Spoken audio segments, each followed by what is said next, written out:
And back again. This is just a very brief precursor to my commentary here, which is a little bit of a political discussion. And my precursor is we are getting a bit of traction, taking a few small steps on this side. Bear with me, give me 2 months and see what God has to say to you. And I can assure there will be something there. Each week end about I will have an update, new blogs, new discussion points, and we'll go from there and see what happens. So this one at the moment is just going to be some brief political commentary. It's not a political site. This is not a site to create some government rebellion or anything else like that. This is a site directed at you and me and where our Christian stance is. And as far as politics side goes, are we looking for and demanding Christian standards from our leaders? They don't have to be Christians, but we need Christian standards in our government, in the laws that are passed and made, because at the moment they are not in this state. And that falls on us. We need to be vocal. Doesn't mean we need to go charging around streets, or having part of huge, massive protests. Not that that's wrong, but you don't have to that. You can write letters. You can let your commentary be known and your stance be known to the people in power simply by upholding Christian standards. So what I would like to toss at you for consideration, for your mulling and your thoughts over this particular time. Imagine, if you will, just take the scenario. Let's go back to Jesus' days in Jerusalem many years ago, and it's after the crucifixion. Pilate and Herod are both up for their jobs, and interestingly enough, it's re-election. You can actually vote them in or vote them out according to their party. What are you going to vote? How are you going to vote? Would you return Herod and Pilate to their spots after what they've done? You need to have a think about that, because that's a lot of what we're looking at. The government we are under in Victoria is so anti-Christian, it is amazing. You cannot do Christian activities. Some Christian activities, they are against the law.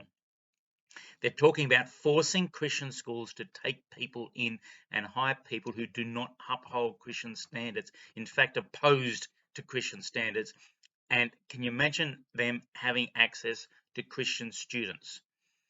So the only way this is going to stop is if we start to exercise our Christian strength in the way we carry ourselves and in what we demand from our governments. Now, I don't have a barrow to push either side of the political fence. I have voted for both parties. I've voted for independence.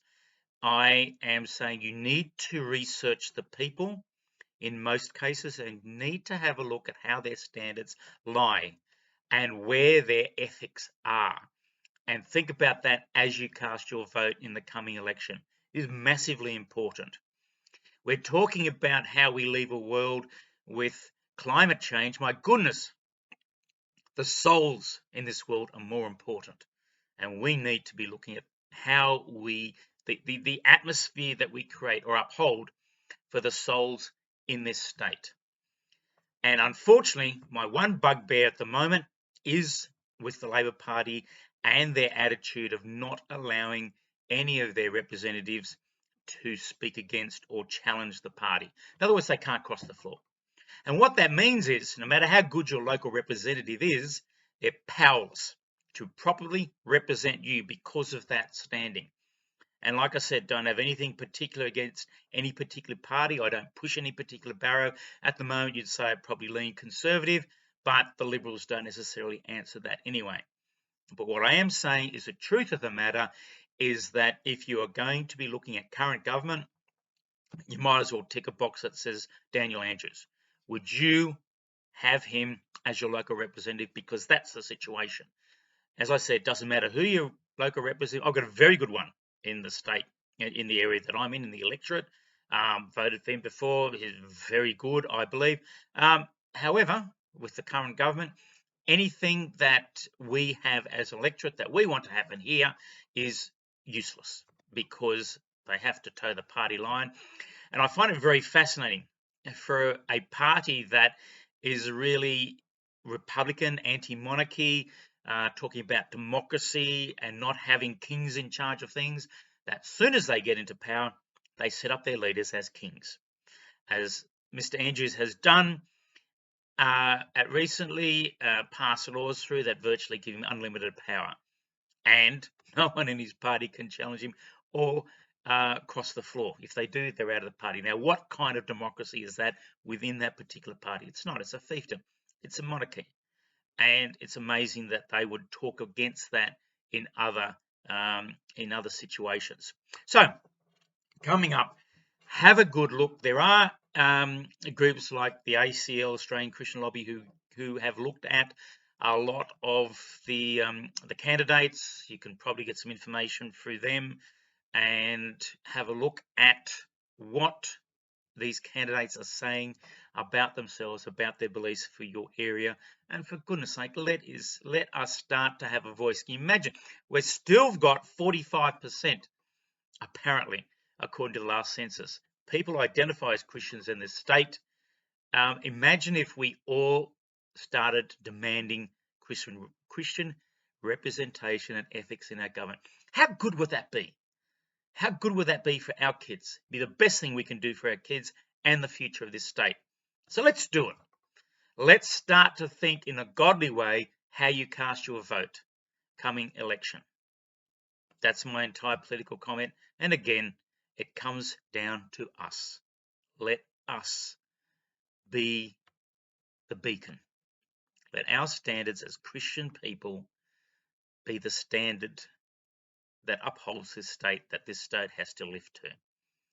And what happens when it doesn't? Have a look. Have a look at the kind of ads. We've got ads running at the moment talking about how we should treat people.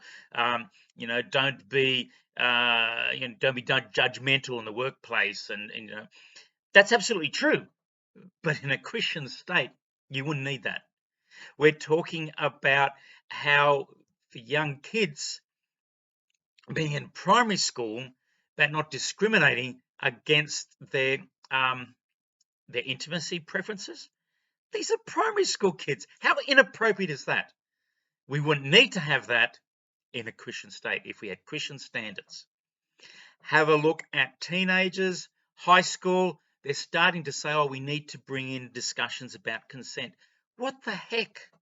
No, in a Christian state, you'd never need to have those discussions because people and teenagers would have the proper self-control and the proper ethics and the proper standards to live up to. That wouldn't be a problem. How good would it be if we demanded and upheld and got Christian ethics in this state? Let's do it. Let's go for it. It's up to you. It's up to me. Thanks and God bless.